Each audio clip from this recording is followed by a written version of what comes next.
Halo, selamat malam. Kita berjumpa lagi di dalam acara latihan kontemplasi Ignatian ini. Malam ini kita akan bersama-sama merenungkan mengenai kisah Santo Ignatius Loyola. Karena kita tanggal 31 Juli nanti, kita akan bersama-sama merayakan pesta Santo Ignatius dari Loyola, pendiri Serikat Yesus. Santo Ignatius Loyola lah yang memberikan dasar, mewariskan kepada kita buku latihan rohani sebagai sumber untuk berdoa, kontemplasi maupun meditasi. Maka ini adalah kesempatan yang sangat bagus untuk merenungkan Santo Ignatius Loyola. Kita buka dengan doa lebih dahulu. Dalam nama Bapa dan Putra dan Roh Kudus. Amin. Allah Bapa yang Maha Baik, kami bersyukur kepadamu karena Engkau telah berkenan untuk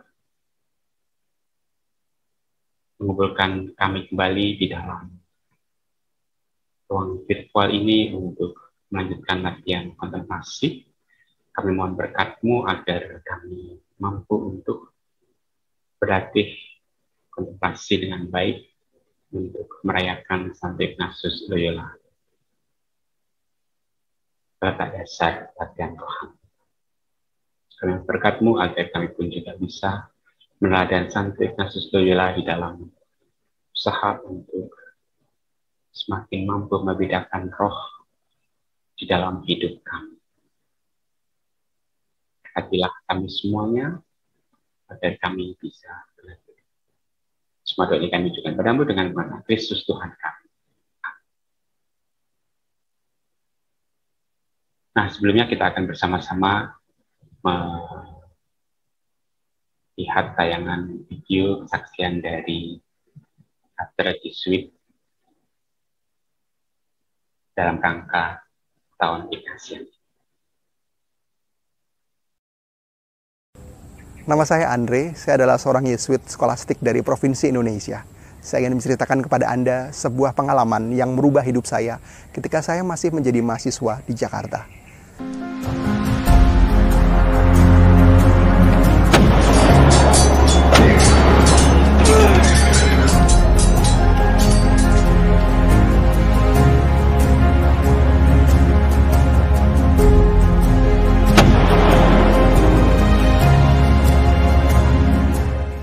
Sebelum saya menjadi mahasiswa, saya pernah begitu marah dengan ayah karena saya tidak diizinkan bersekolah di sekolah pilihan saya.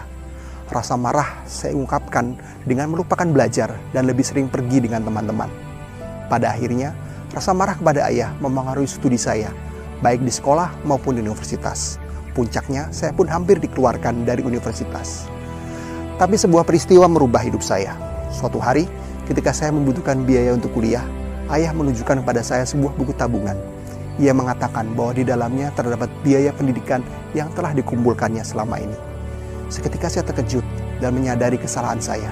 Apa yang telah dilakukan oleh ayah telah membuat saya mengerti bahwa ternyata selama ini ayah telah melakukan banyak hal baik untuk saya, dan itu dilakukannya tanpa saya ketahui. Saya menyadari bahwa kemarahan kepada ayah adalah keegoisan saya yang hanya bisa melihat dari sudut pandang saya. Perlahan-lahan, saya pun mulai bisa memaafkan ayah. Ketika saya renungkan apa yang dilakukan ayah, rasanya sama seperti yang dilakukan Tuhan yang lebih banyak bekerja dalam diam. Kita tidak tahu kapan Tuhan bekerja, mengatur alam semesta ini, menumbuhkan tanaman, menyembuhkan sakit, dan berbagai hal baik lainnya tanpa kita perlu melihat prosesnya. Singkatnya, Tuhan selalu ada untuk kita dan untuk orang-orang yang kita cintai. Saat hendak menjadi Yesuit, pengalaman dengan ayah kembali saya refleksikan.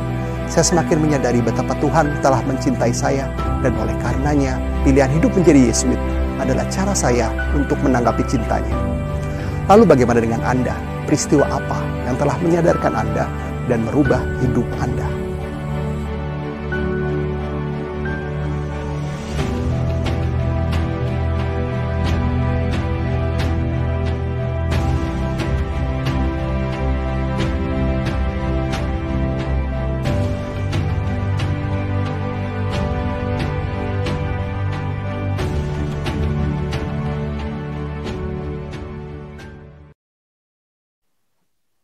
kita akan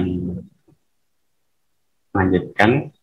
Kita masuk di dalam latihan doa kontemplasi Kasian. Kita akan memulainya. Bacaan yang kita ambil dari Injil Matius bab 4 ayat 1-11 mengenai pencobaan Yesus di padang gurun. Teks ini, berikut ini menggambarkan bagaimana Yesus digoda oleh roh jahat ya setan. Yesus mampu untuk mengalahkannya, dan Santo Ignatius pun juga belajar seperti Yesus untuk membeda-bedakan roh antara roh baik dengan roh jahat. Kita baca teksnya. Maka Yesus dibawa oleh roh ke padang gurun untuk dicobai iblis. Dan setelah berpuasa 40 hari dan 40 malam, akhirnya laparlah Yesus. Lalu datanglah si pencoba itu dan berkata kepadanya, "Jika engkau anak Allah, perintahkanlah supaya batu-batu ini menjadi roti." Tetapi Yesus menjawab, "Ada tertulis, manusia hidup bukan dari roti saja, tetapi dari setiap firman yang keluar dari mulut Allah." Kemudian iblis membawanya ke kota suci dan menempatkan dia di hubungan bait Allah. Lalu berkata kepadanya, "Jika engkau anak Allah, jatuhkanlah dirimu ke bawah, sebab ada tertulis mengenai engkau, ia akan memerintahkan malaikat-malaikatnya, dan mereka akan menatang engkau di atas tangannya, supaya kakimu jangan terantuk kepada batu." Yesus berkata kepadanya, "Ada pula tertulis, janganlah engkau mencobai Tuhan Allah." Dan iblis membawanya pula ke atas gunung yang sangat tinggi dan memperlihatkan kepadanya semua kerajaan dunia dengan kemegahannya, dan berkata kepadanya, "Semuanya itu akan kuberikan kepadamu jika engkau sujud menyembah aku." Maka berkata Yesus kepadanya, "Enyahlah iblis, sebab ada tertulis, engkau harus menyembah Tuhan Allahmu, dan hanya kepada Dia sajalah engkau berbakti." Lalu iblis meninggalkan dia, dan lihatlah malaikat-malaikat datang melayani Yesus. Demikianlah Injil Tuhan dan Injil Kristus. Nah, para saudara kasih dalam Kristus, di dalam bacaan ini kita diajak untuk merenungkan bagaimana Yesus mengalami 3 macam godaan. Pertama, mengubah batu menjadi roti, dan Yesus mampu untuk mengatasinya dengan mengatakan manusia hidup bukan dari roti saja, tapi juga dari setiap firman yang keluar dari mulut Allah.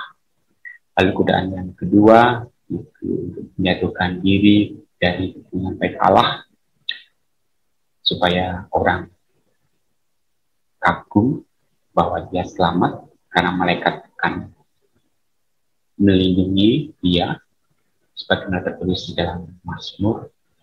Jadi iblis itu cukup licik karena menggunakan ayat-ayat dari Mazmur dari kitab suci. Jadi iblis juga tahu tentang kitab suci-nya. Yesus tidak mau kalah, dia pun juga kemudian mengutip kitab suci, "Janganlah engkau mencobai Tuhan Allah." Lalu godaan yang ketiga itu di atas gunung dilihatkan semua kekayaan dunia dan akan diberikan kepada Yesus kalau dia menyembah setan. Tentu Yesus tidak mau, dan Yesus mengusir setan itu. Engkau harus menyembah Tuhan Allahmu, hanya kepada Dialah engkau berbakti. Nah, Yesus bisa mengatasi semua godaan setan. Kita pun juga diajak untuk meneladani Yesus mengatasi godaan-godaan setan dalam hidup kita. Kita lihat kisahnya.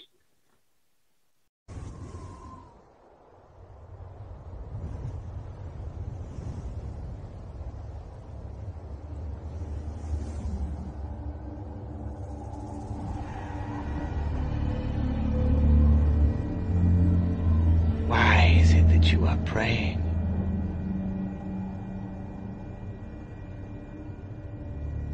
You look very hungry. If you truly are the Son of God, turn this stone to bread. Satisfy your desires. It is written, "Man shall not live by bread alone, but by every word that proceeds from the mouth of God."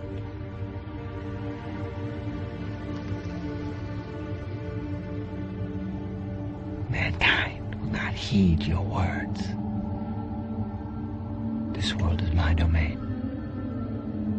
They have turned from you. If they do not heed my word, it is because you have blinded them to it. Yet I have come to bear the sins of many and show them the way.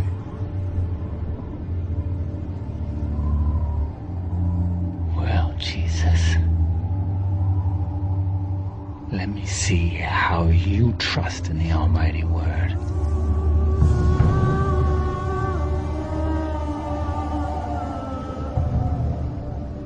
It is a long way down. If you are the Son of God, throw yourself off of here. For it is written, "He shall give his angels charge over you, and in their hands they shall bear you up, lest you dash your foot against a stone." You are the father of lies. You do not stand in truth because there is no truth in you. Your craftiness has been known since the beginning, when in the garden with a forked tongue you twisted my father's words to deceive man. You conduct that same practice now. Again, it is written, "You shall not tempt the Lord your God."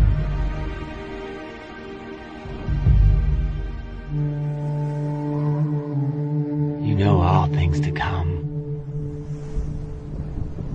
Wars will be waged. Man will kill man in your name. Why go through this? Why suffer such a wretched death, when doing so will be in vain? Doing so will not be in vain, but is the will of my Father who has sent me. Although many will deny me, all would be lost, if not for what it is I have come to do.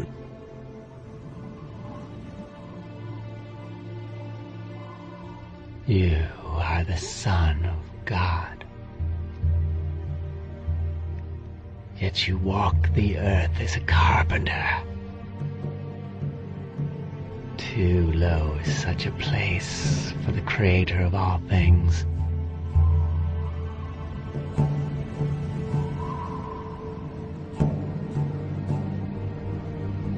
All of this has been delivered to me. I can give you authority over it all. All power. All riches. All the delicious fruits of the flesh. Forever. No need to suffer. No need to die for a flawed race. No blood need be spilled at all. If only you fall down and worship me. Remember your place. Who was it that saw you created? Who was it that saw you fall like lightning from heaven? Was it not I? And it is I who give authority to those who will trample your snakes and scorpions and all the power you bring forth. For it is written, "You shall worship the Lord your God, and him only you shall serve." Get behind me, Satan.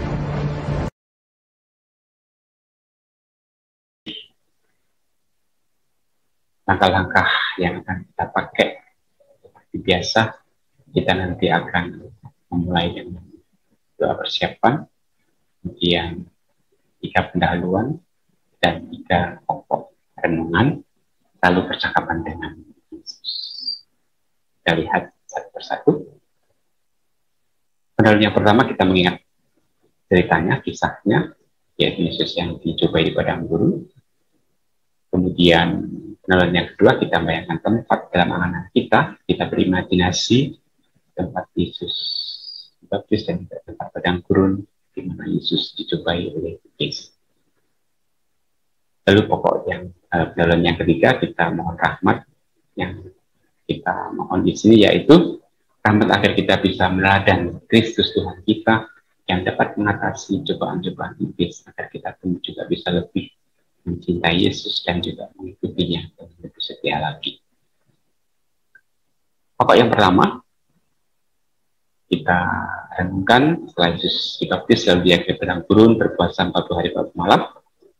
Lalu kita refleksikan, kita ambil buah rohaninya bahwa Yesus itu untuk mempersiapkan karya dia berpuasa di padang gurun bermati raga. Kita pun juga bisa ataupun perlu bermati raga dalam hidup kita supaya kita bisa semakin mengenali kebenaran dan semakin bisa menjauhi yang jahat. Lalu pokok yang kedua, kita renungkan bagaimana Yesus digoda oleh iblis. Nah, mengubah batu menjadi roti, menjatuhkan dari menangkai Allah, dan juga ditawari harta seluruh dunia untuk menyembahnya. Kita pastikan, kita ambil buah rohaninya, bahwa Yesus selalu bisa mengatasi godaan-godaan itu.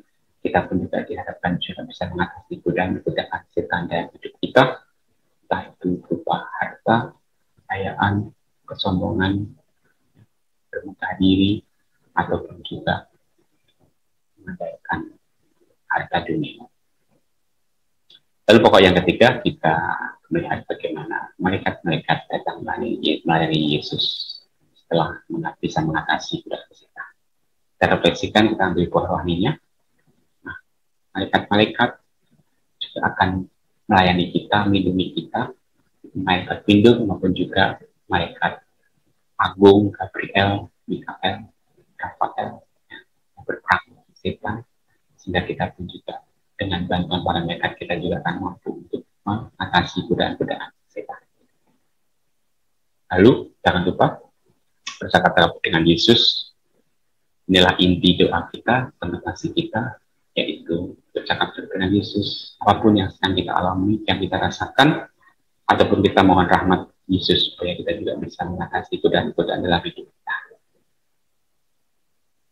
Baik, malah kita mulai latihan kontemplasi kita. Kita ambil sikap hening. Kita sadari kehadiran Tuhan.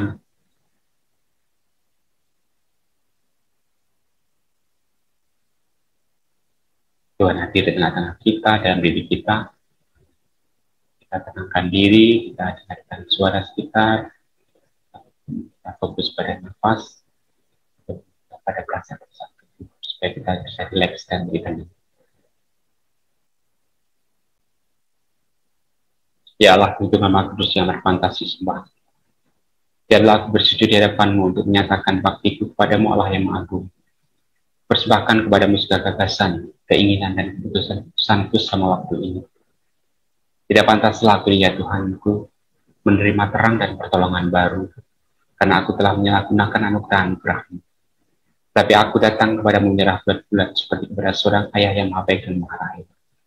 Dan dipijak saja saya Yesus Kristus menebusku, lewat Santa Maria Bundaku, serta sekalian orang kudus pelindungku. Aku mohon, sudahlah Engkau menganugerahkan rahmat-Mu, agar aku dapat mencarimu dengan sepenuh hati, dengan rendah hati dan sedia memberi tanpa kecuali. Amin.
Marilah kita menutup pelatihan kontemplasi kita dengan doa yang diajarkan Yesus sendiri. Bapa kami yang ada di surga, dimuliakanlah namamu, datanglah kerajaan-Mu, jadilah kehendak-Mu di atas bumi seperti di dalam surga. Berilah kami rezeki pada hari ini, dan ampunilah kesalahan kami, seperti kami pun mengampuni yang bersalah kepada kami. Dan janganlah masukkan kami ke dalam pencobaan, tetapi bebaskanlah kami dari yang jahat. Amin. Nah, perspekasi dalam Kristus, bagaimana latihan tadi, semoga bisa berjalan dengan baik. Sekarang kita akan mencoba melihat peringatan pesta Santo Santa pada bulan Juli ini. Juli kemarin kita merayakan Santo Bernardus Realino. Ini adalah seorang Yesuit dari Italia. Dia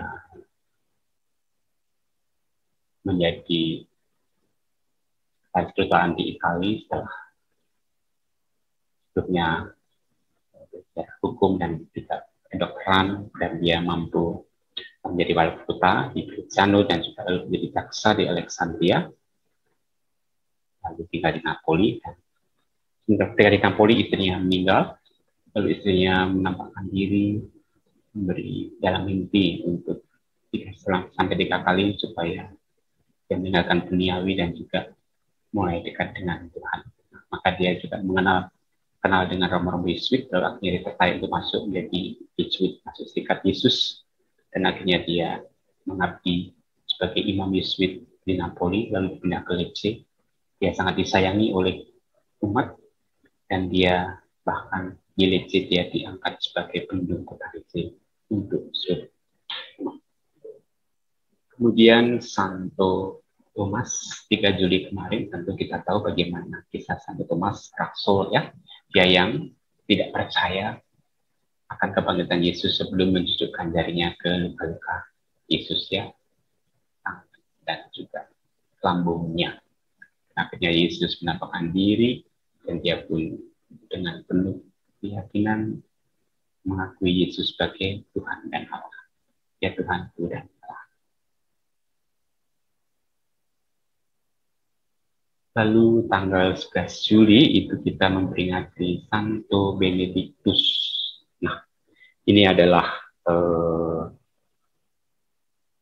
pendiri dari Ordo Benedictine, OSB Benedictus, Santo Benedictus. Dia berasal dari Italia, daerah Umbria, dan dia mendirikan Ordo Benedictine di Monte Cassino. Santo Benedictus itu sangat setia dengan mati raka dan bertapa, dan dia tidak terkenal dan banyak juga pengikutnya. Lalu dia juga membuat peraturan-peraturan hidup monastik, hidup pembiara, dengan peraturan Santo Benedictus. Dia punya saudara Santa Scholastica yang juga kemudian menjadi rahib, dan juga sangat tekun di dalam hidup religius. Kemudian tanggal 15 Juli kita memperingati Santo Bonaventura, seorang Fransiskan. Dia berasal juga dari Italia, dan dia waktu kecil ibunya membawanya ke Santo Francis Assisi, lalu Francis Assisi mengatakan bahwa anak ini nanti akan menjadi anak yang besar, orang yang besar. Ya, akhirnya dia masuk Fransiskan, dan memang dia kemudian belajar filsafat dan teologi, lalu dia menjadi mahaguru teologi di Universitas di Paris. Itu Santo Bonaventura. Kemudian tanggal 16 Juli kita memperingati Santa Maria dari Gunung Karmel. Nah, Tarekat Karmel, Ordo Karmel itu didirikan pada tahun 1155 oleh Bertold dari Calabria. Dia mendirikan kapel kecil di Gunung Karmel, dan nanti di sana lalu menjadi tarekat Ordo Karmelit. Ya.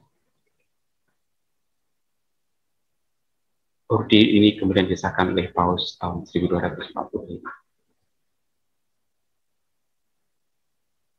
Tanggal 22 Juli kita memperingati Santa Maria Magdalena. Kita tahu dari Injil bagaimana kisah Maria Magdalena yang pernah disembuhkan oleh Yesus, ya, dari 7 roh jahat.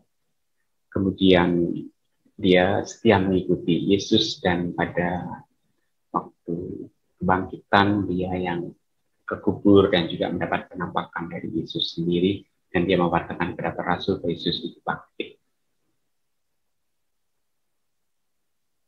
Kemudian tanggal 25 Juli kita peringati Santo Yakobus Rasul. Ini adalah saudara dari Andreas, ya. Mereka, ya, Yakobus, maaf, saudara dari Yohanes, ya.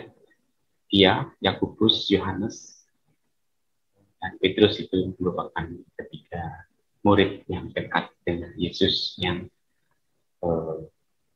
mengikuti Yesus juga waktu di Gunung Tabor, waktu di Getsemani. Ya.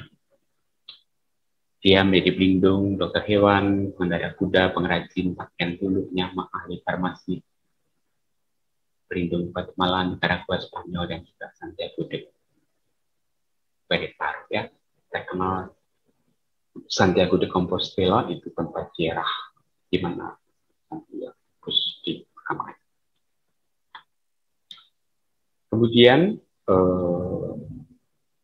tanggal 26 Juli kita memperingati Santo Yakub dan Santa Ana. Kita tahu mereka adalah orang tua dari dan mereka tentu pun sebagai tua, dan memang mereka melahirkan Maria dalam usia sudah senja karena kesetiaan ketaatannya. Lalu tanggal 29 Juli kita memperingati Santa Marta. Kita tahu Santa Marta adalah saudara Maria dan Lazarus. Mereka bertiga tinggal di Betania, sahabat-sahabat Yesus. Marta terkenal ketika mengeluh waktu Yesus berkunjung, dan Maria hanya duduk dekat kaki Yesus mendengarkan, dan dia sibuk di dapur dan mengeluh kepada Yesus. Ya. Tapi waktu Lazarus meninggal, Yesus datang, dia yang kemudian bercakap-cakap dengan Yesus. Dialah yang percaya bahwa Yesus adalah Sang Mesias. Kemudian tanggal 31 Juli kita memperingati Santo Ignatius dari Loyola. Nah, ini adalah santo besar dari cerita Yesus. Maka kita akan mengadakan novena Santo Ignatius Loyola itu tanggal 22 sampai 30 Juli untuk persiapan memperingati Hari Raya Santo Ignatius Loyola. Ketika kita melaksanakan novena, lalu nanti pada hari raya itu kita ikut Haristi, perayaan Santo Ignatius Loyola, memasakan tobat, mengunjungi gereja ataupun kapel Jesuit, kita akan mendapatkan intensinya juga dengan mendoakan sujud Bapa Suci untuk bulan Juli. Nanti untuk novena saya umumkan melalui grup. Nah, mari sekarang kita bersama berdoa, mendoakan wujud Bapak Paus Fransiskus untuk bulan Juli. Marilah berdoa. Allah Bapa yang baik, bersama dengan Paus Fransiskus, kami mendoakan wujud beliau pada bulan Juli ini, yaitu pertama, untuk wujud evangelisasi. Kami berdoa agar dalam situasi konflik sosial, politik, dan ekonomi, kami berani dan semangat menjadi sarana dialog dan persahabatan. Untuk ini kami mohon, kabulkanlah doa kami ya Tuhan. Untuk wujud gereja Indonesia, kami berdoa bagi para pendidik, semoga para pendidik semakin hari semakin kreatif dengan berusaha mengembangkan materi pendidikan melalui media sosial dan teknologi. Kami mohon, kabulkanlah doa kami ya Tuhan. Untuk wujud khusus, kiranya Engkau berkenan untuk melimpahkan roh sukacita, agar kami boleh merasakan sukacita dalam didik para muda, seperti Santo Yosef, yang bersama Bunda Maria mendampingi pertumbuhan Sang Putra Yesus dan keluarga Israel. Kami mohon, kabulkanlah doa kami. Kami juga berdoa untuk bangsa dan negara kami pada masa pandemi ini, semoga usaha PKM yang dilakukan pemerintah bisa berhasil untuk mengerem laju virus corona ini. Semoga mereka yang sakit juga Kau sembuhkan, dan juga Kau beri kekuatan kesehatan bagi para tenaga medis yang kerja di rumah sakit. Semua usaha kiranya Kau berkati sehingga bisa menghasilkan pengereman pandemi ini, dan kami pun bisa segera terbebas dari virus corona. Ini semua kami mohon, kabulkanlah doa kami. Kami juga berdoa untuk keluarga kami masing-masing, kiranya Kau juga memberikan rahmat kesehatan kepada kami semuanya, dan juga rahmat sukacita, rahmat iman, agar kami pun tetap percaya kepadamu dalam masa-masa sulit ini, agar kami tetap setia dan juga kami pun tetap bisa berbagi kebaikan dengan sesama. Untuk ini kami mohon, kabulkanlah doa kami Tuhan. Dan senak kita doakan doa pribadi kita.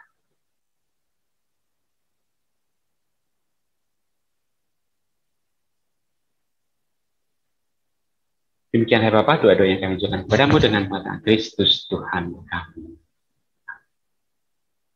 Sekarang kita mohon berkat Tuhan.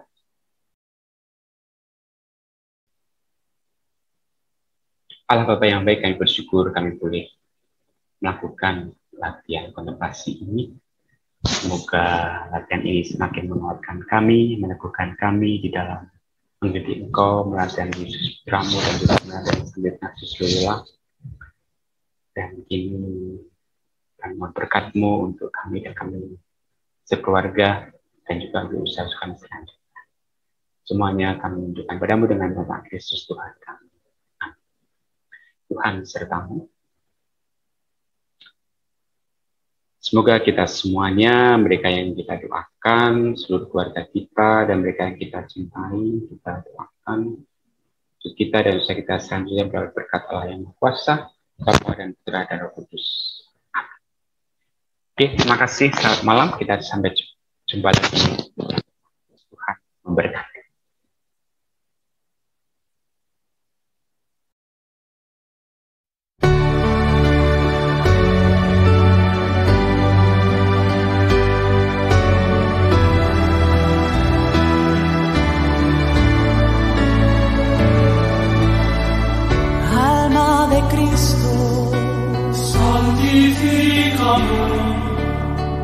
Cuerpo de Cristo, sálvame. Sangre de Cristo, embriágame. Agua del costado de Cristo, lávame. Pasión de Cristo, confórtame. Oh buen Jesús, óyeme, y dentro de tus llagas, escóndeme, no permitas que me aparte de ti, del enemigo, defiéndeme.